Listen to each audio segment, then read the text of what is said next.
presentation as proposed amendment. Line 10 also.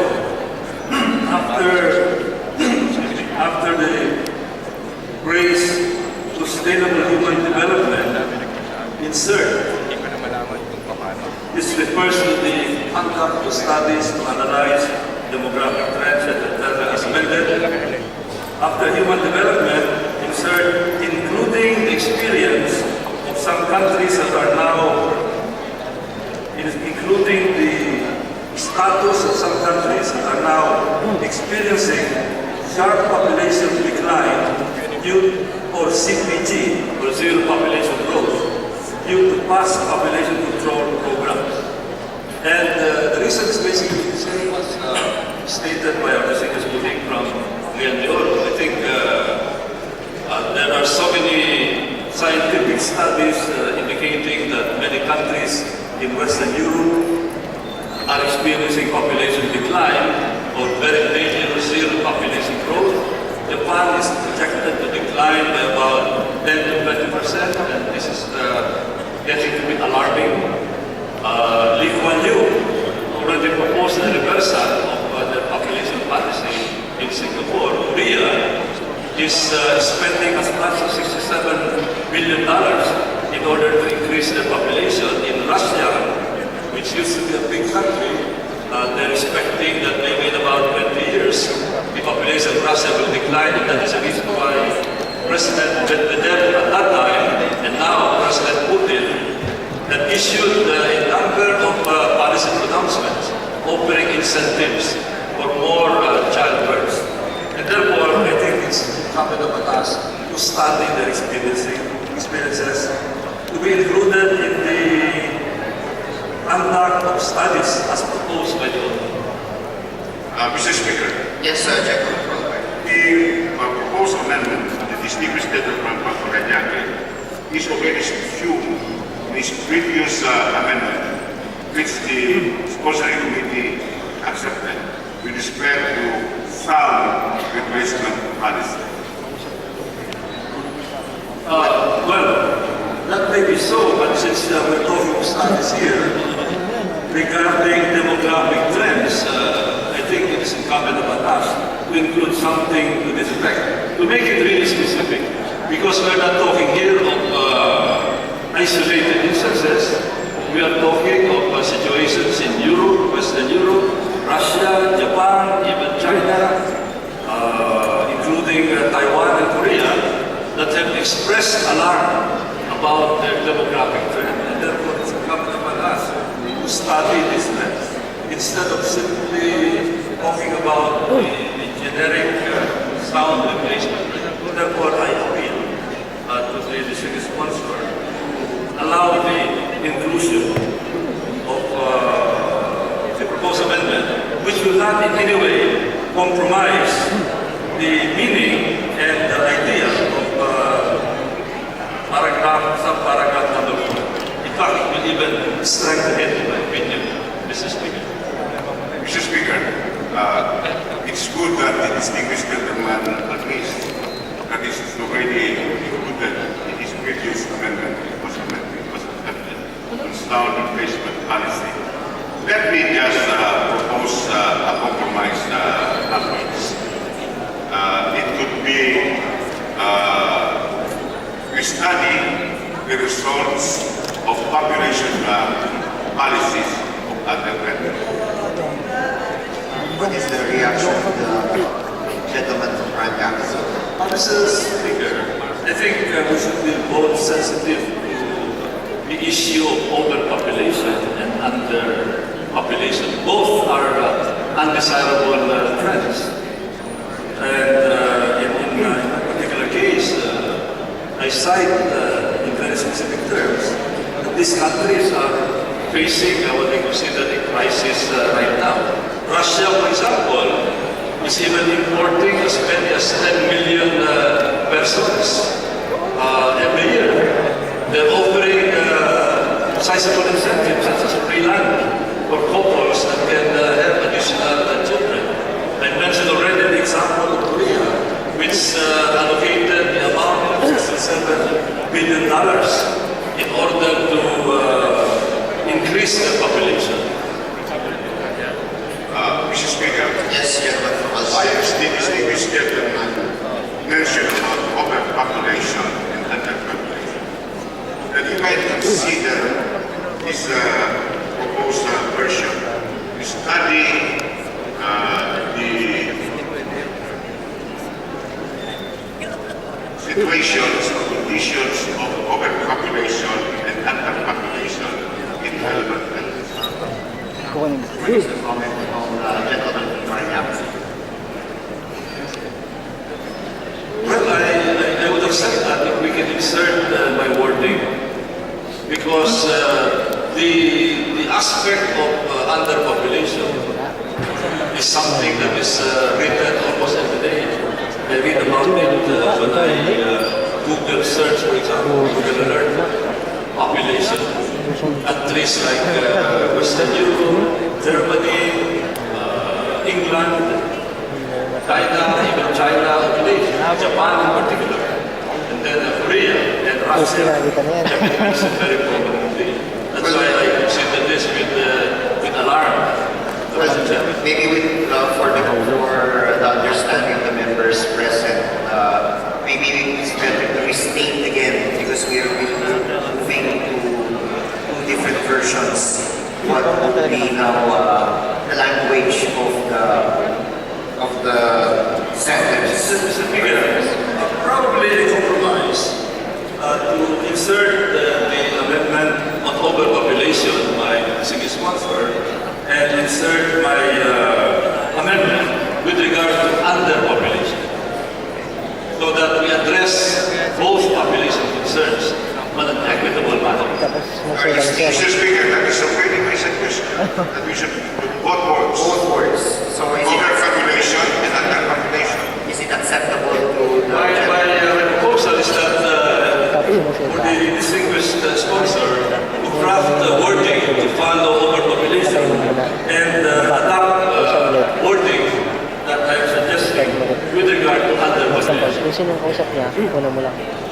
Well, I think the gentleman from Albay mentioned that he would be mentioning both words overpopulation and underpopulation in the sentence. So, is that acceptable to have both? Ano ba patay Well, I accept overpopulation with the connotation, like Tapos pag depending ano, the wording, but my proposal is we also address underpopulation.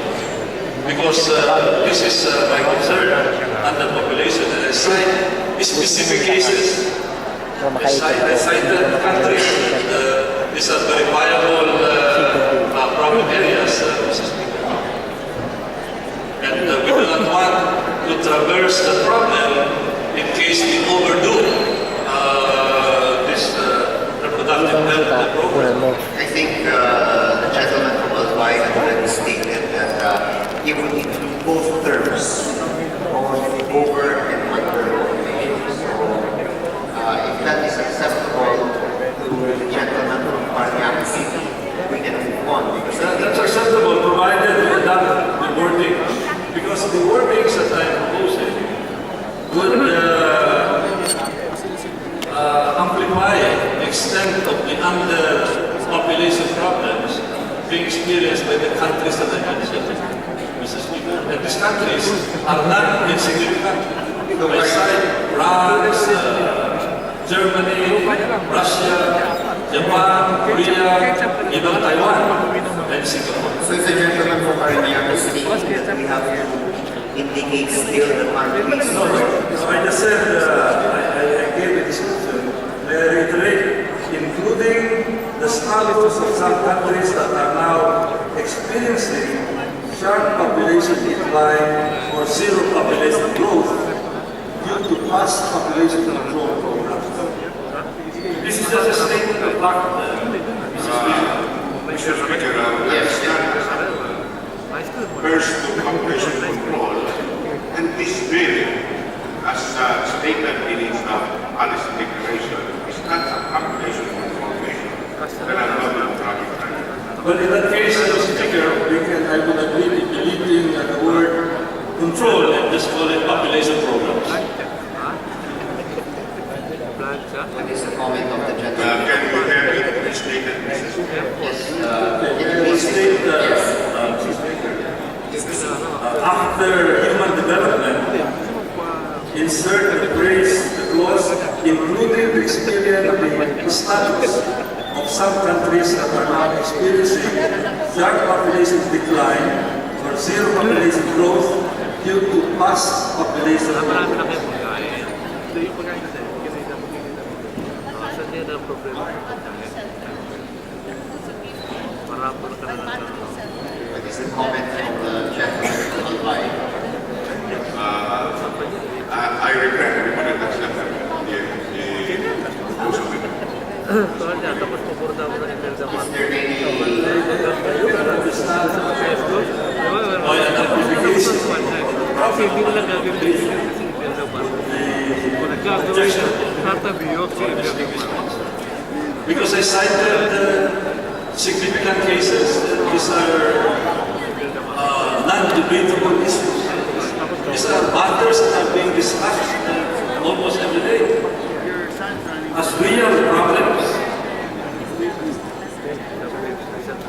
Nothing theoretical about this, and we don't want to get into a situation like that 20, 50 years from now, especially considering that in demographics, it is the common principle that if one commits an error in the population policy, it may take at least 75 years to correct that population policy. majority for leader? Mr. Speaker, the parliamentary status is that there was a proposed amendment by the distinguished gentleman from Parañaque, which was rejected by the distinguished sponsor. And unless the gentleman is meeting the election, perhaps we can already move on it. Yes, there was an objection, gentleman from I Parliament. request for a minute. Okay, session is suspended.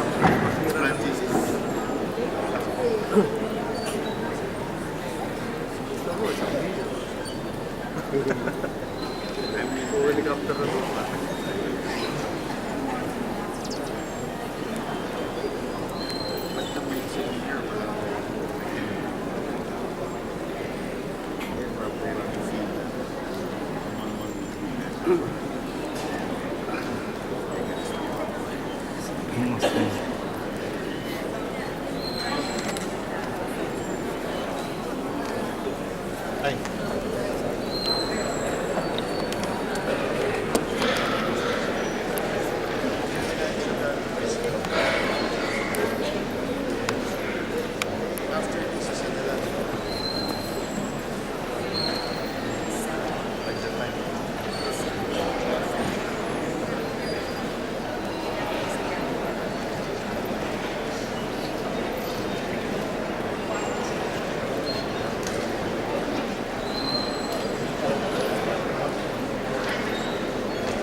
Session issue.